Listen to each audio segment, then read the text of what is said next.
Hello and welcome to the Business of Meeting podcast. I'm your host, Eric Rosenberg. Over the years, I've had the privilege of helping businesses in the meetings and event industry grow and succeed. And I'm excited to share that experience with you.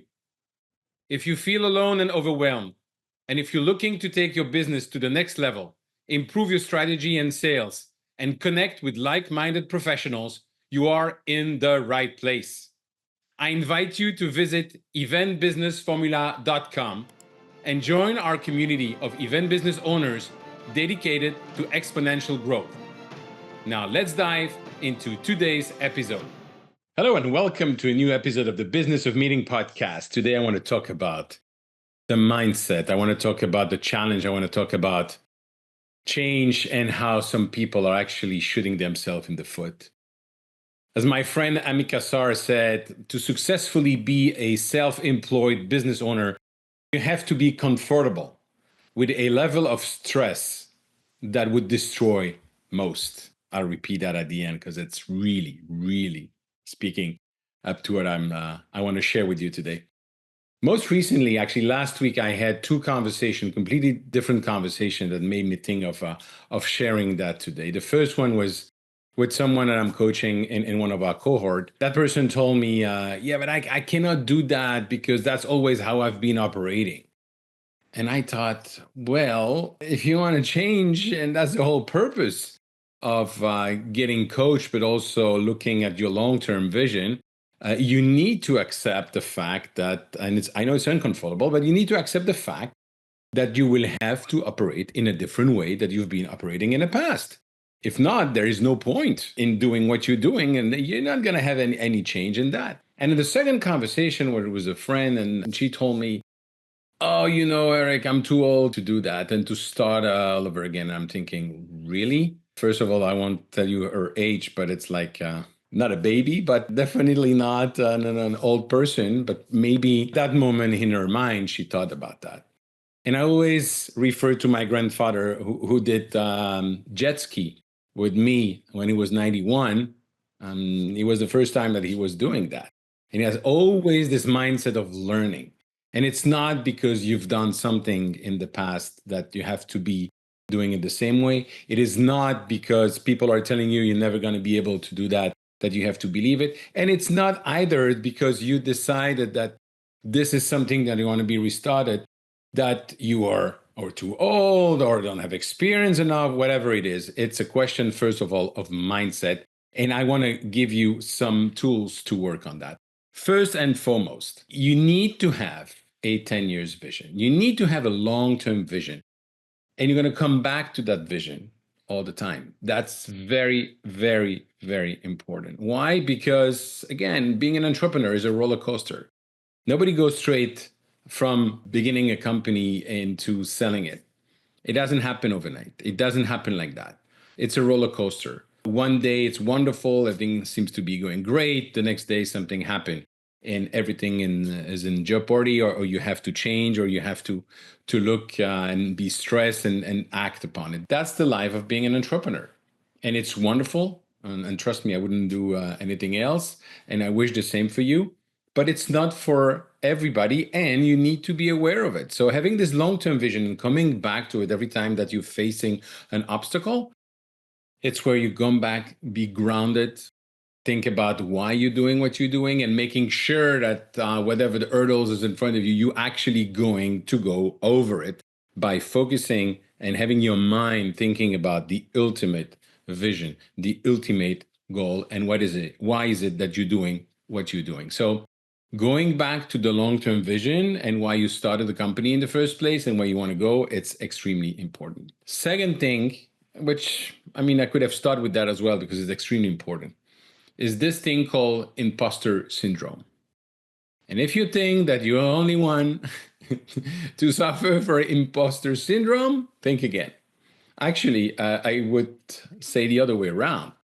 I don't know of any entrepreneur, including myself, who's not having the imposter syndrome somehow, somewhere in their journey. It is unfortunately, or fortunately, part of being an entrepreneur, having doubts and also thinking that you might not be where you should be. When I became chairman of MPI, I had on my left my friend Chuck Bowling was president and CEO of Mandela Bay. And on my right, my friend Ken Sanders. I was working with Freeman, and those people are managing billions. And here I am, this owner of a small agency, a corporate event agency in Brussels, doing several millions of dollars of revenue. And then quickly understand that I need to focus on the role and why I'm there, and that we all contributing. And so I'm sure you have had those moments, and you might have those moments in your life. So the first thing is, don't compare. It's useless to compare. It is the perfect recipe to be depressed, because you will always find people that are more successful with you, regardless of the criteria you are taking, or less successful again. And mainly if you look at it in terms of revenue, in terms of number of employees, doesn't mean anything.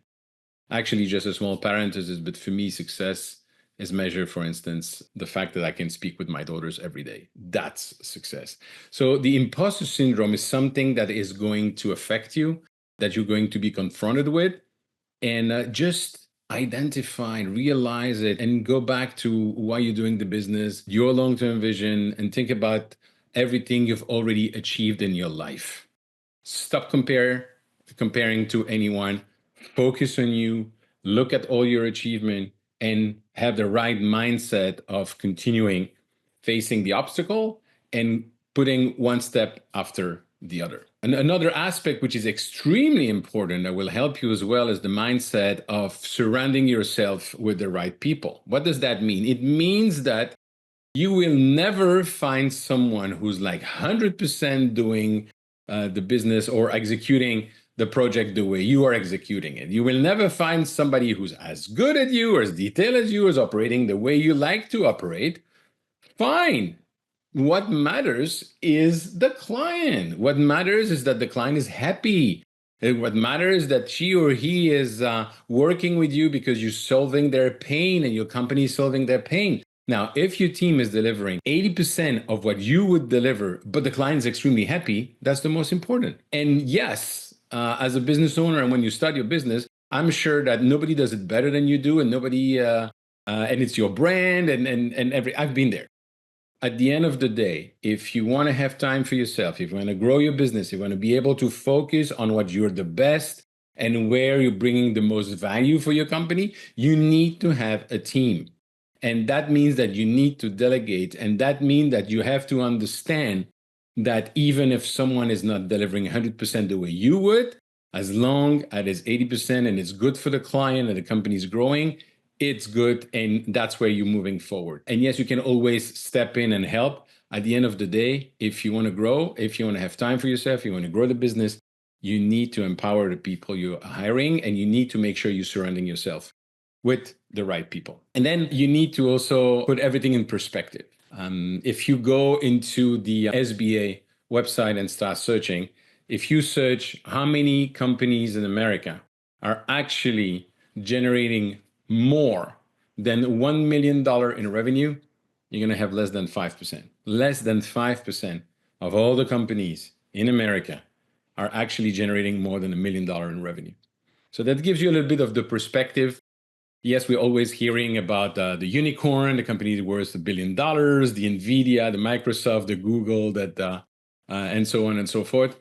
Just realize that the majority of the business are not as big, and just concentrate on what is it that you want to be building. That's the most important thing that you can do for yourself. That's also the most interesting moment you will have, to be energized, to be excited with what you're doing.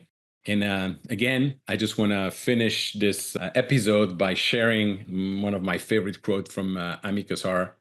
To successfully be a self-employed business owner, you have to be comfortable with a level of stress that would destroy most. Keep working on your business. If you have any question, reach out to me, and I look forward to seeing you at an industry conference. Thank you. Thank you for tuning in to the Business of Meeting podcast. I hope you found today's episode valuable. If you enjoyed the show, the most important thing you can do is leave a review and share it with your colleagues. It really helps spread the word. I truly appreciate your support. And if you're ready to take your business to the next level, Don't forget to visit eventbusinessformula.com to learn more about how we are helping event business owners like you. Thanks again for listening, and I'll see you next time.